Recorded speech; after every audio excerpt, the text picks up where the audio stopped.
A few weeks ago, I reported on a successful right-wing outrage campaign to get a woke professor fired. To recap, an incredibly stupid woman who somehow made it into a college class recorded herself ignorantly lecturing her professor about how it's illegal now for college professors to mention gender and sexuality in their college courses because Donald Trump said so. This was an obvious attempt to get attention from the right-wing echo chamber, and it worked. The video went viral, and Texas A&M fired the department head, the dean of the college, and the professor in question, Dr. Melissa McCool. I don't know if that's how you pronounce her last name, but if it's not, it should be. McCool. Because McCool didn't just leave her position quietly. She got herself a lawyer, and she got a big win a few weeks ago when a Texas A&M committee ruled that her termination was unjustified. Her lawyer says that the university appears to want to keep fighting them, so they are preparing to head to court. Good for her. Get their bigoted asses. And that concludes the good news for today's video. On the slightly related bad news, it's happening again. And this time it's at the University of Oklahoma, where a student named Samantha Fulnecki, apparently that's a name you can just have, turned in an essay that received 0 points out of 25. Fulnecki requested that her professor and TA reconsider the grade, and they did, and we're like, yeah, no, that's correct. 0 points. So, as any college student would do, Fulnecki emailed the governor, the president of the university, and the Teacher Freedom Alliance, which is a far-right group that was formed with the goal of destroying teachers' unions, claiming that she was being discriminated against simply for being Christian. Within days, the university placed the TA on leave. Would it surprise you to learn that the TA in question is a trans woman? If so, then please start paying attention, because this isn't about discrimination against Christians or strict essay grading or anything else. Much like the Texas A&M video, this is simply a bad faith attempt by transphobic, theocratic fascists to punish anyone they don't like in any speech they don't agree with. Really, that's all the information you need. It doesn't matter what Fulnecki wrote or what score her professors gave her or whether she deserved that grade. It doesn't matter. But I know that some people will remain unconvinced, so let me give you a few more details. First, you should know that this incident mirrors the Texas A&M story in an important way. The Texas student's father, if you'll recall, was a far-right social media monster who was clearly looking for a fight. In this case, Fulnecki's mother is this woman, Christy Fulnecki, a public figure and entrepreneur and podcaster whose shitter timeline is a cesspool of MAGA garbage, and who notably is also a lawyer who unsuccessfully defended several January 6th rioters.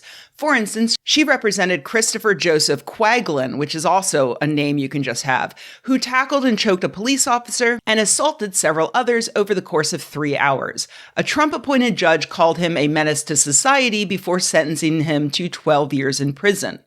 Just a fun coincidence, I guess, right? That this woman's daughter happened to submit an essay and received a failing grade from a transgender teacher. Okay, fine. Let's look at the actual paper, which some enlightened centrist dumbasses think was unfairly maligned. In a psychology class, students were instructed to read this study from 2013, Relations Among Gender Typicality, Peer Relations, and Mental Health During Early Adolescence, in which researchers asked 84 middle school students to rate how closely they adhered to their gender stereotypes, how often peers teased them about their gender, and what mental health disorders they might have. And the researchers found that popular youth were described as more gender typical than rejected/teased youth. Further, being typical for one's gender significantly predicted being rated as popular by peers, and this relationship was moderated by gender.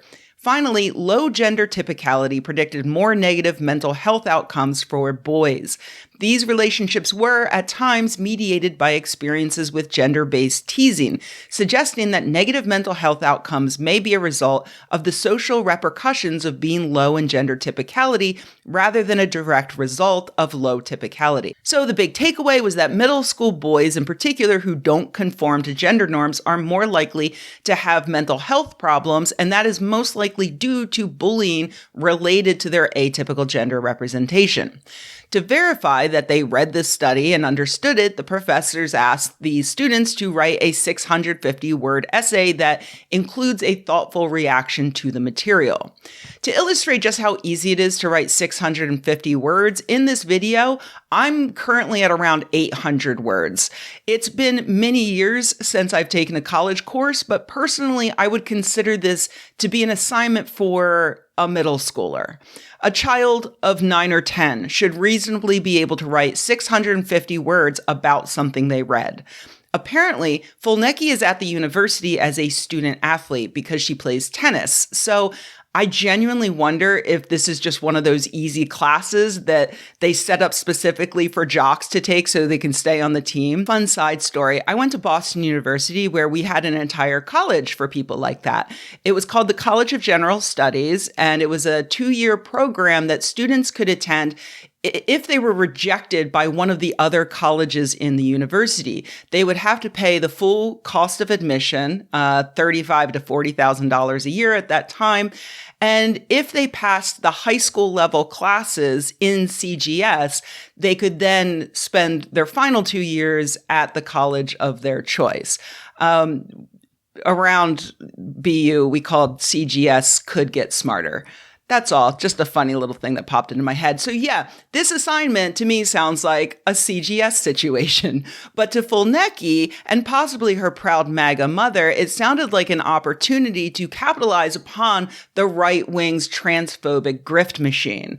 So instead of writing about the study in question, possibly discussing its design flaws or what it might tell us about the effects of childhood bullying, Fulnecki instead wrote about how God made men and women different, and that's good, and bullying is good because it keeps people in line, and anyone who thinks otherwise is cowardly, insincere, and demonic. Yes, in those words. I really shouldn't be surprised at the self-own that happened here, considering that the Texas A&M student posted her own video of her sounding like a drooling moron, but surprised I was when I learned that the essay has been published in full by the university's Turning Points USA chapter in defense of Fulnecki. As a reminder, Turning Points USA is the organization started by Charlie Kirk, the Nazi who gave his life to the Second Amendment back in September. This article was very thought-provoking and caused me to thoroughly evaluate the idea of gender and the role it plays in our society, Fulnecki began. Her thorough evaluation? Well, God made male and female and made us differently from each other on purpose and for a purpose. God is very intentional with what he makes, and I believe trying to change that would only do more harm. Gender roles and tendencies should not be considered stereotypes. Women naturally want to do womanly things because God created us with those womanly desires in our hearts. The same goes for men. God created men in the image of his courage and strength, and he created women in the image of his beauty. He intentionally created women differently than men, and we should live our lives with that in mind. She then moves on to insulting everyone who disagrees with her. It is frustrating to me when I read articles like this and discussion posts from my classmates of so many people trying to conform to the same mundane opinion so they do not step on people's toes. I think that is a cowardly and insincere way to live. It is important to use the freedom of speech we have been given in this country, and I personally believe that eliminating gender in our society would be detrimental as it pulls us farther from God's original plan for humans. Now, I have no idea what freedom of speech has to do with her personal belief that eliminating gender would be detrimental, but I'm assuming she just really wanted to slip that in so we wouldn't notice that her entire motivation here is to inhibit trans people's freedom of speech. Very clever. Nobody noticed. She then takes a short detour to reassure any readers who think that it's bad for women to be considered second-class citizens to men. She gives her interpretation of the Hebrew word in the Bible that is used to identify Eve as Adam's helper and recontextualizes it to be a positive thing. What does this have to do with a psychological study on children bullying each other? Well, you see, she was asked to write 650 words about that study, and her first draft was just under 500, so shut up. Coming down the home stretch, we get to my favorite part. Every sentence of this is a masterpiece. I do not think men and women are pressured to be more masculine or feminine, she writes, forgetting the entire point of the study she is meant to be commenting upon, which was entirely about boys and girls being pressured to be more masculine or feminine. I strongly disagree with the idea from the article that encourages acceptance of diverse gender expressions could improve students' confidence, she says, failing to cite any research that supports this fantasy. And then the piece de resistance. Society pushing the lie that there are multiple genders and everyone should be whatever they want to be is demonic and severely harms American youth.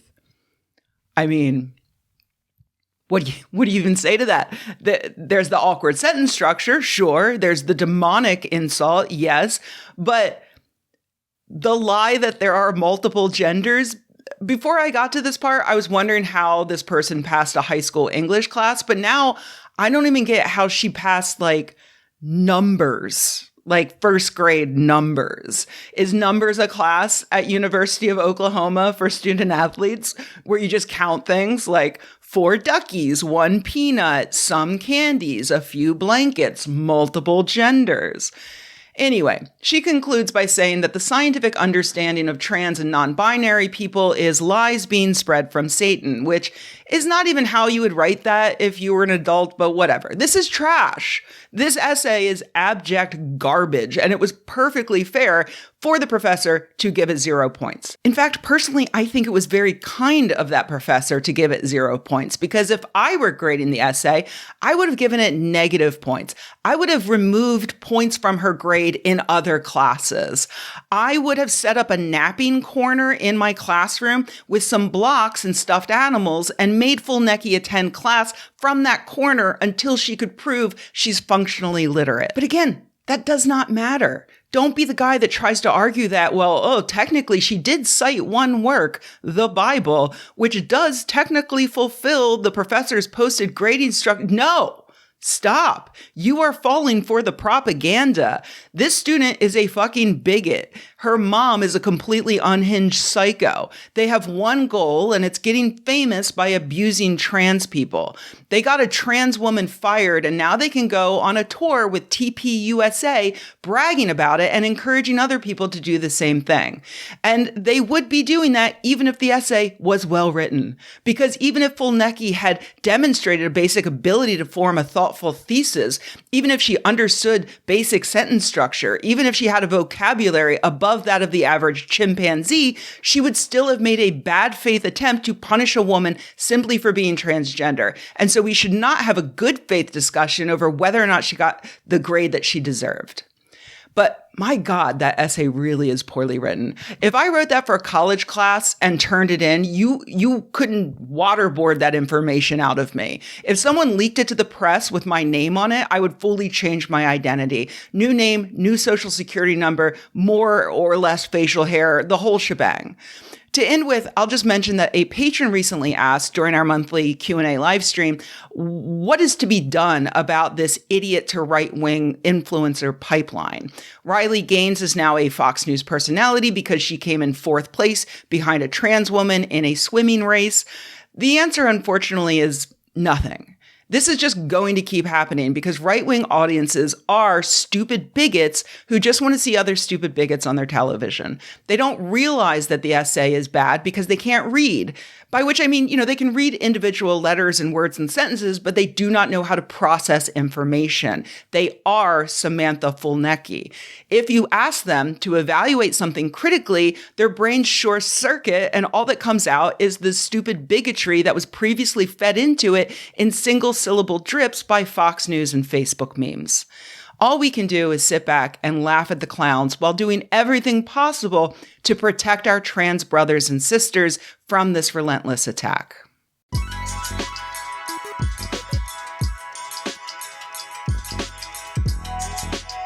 Hey everybody, thanks for watching. If you enjoyed this video, please give it a like. If you loved the video, please subscribe.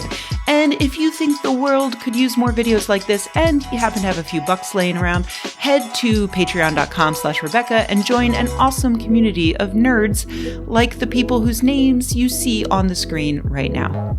Thanks.